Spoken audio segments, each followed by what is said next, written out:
Welcome to our English class, dear students. Today I want to show you how to send your activity by live worksheets and Dudic.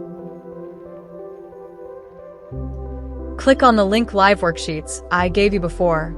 Then read and listen carefully and do it.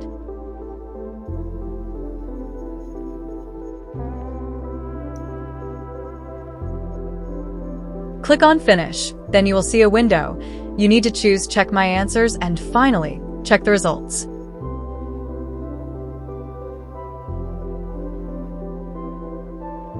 Then, at the top of the left-hand side, you will see the score obtained. You will need to take a photo or a screenshot.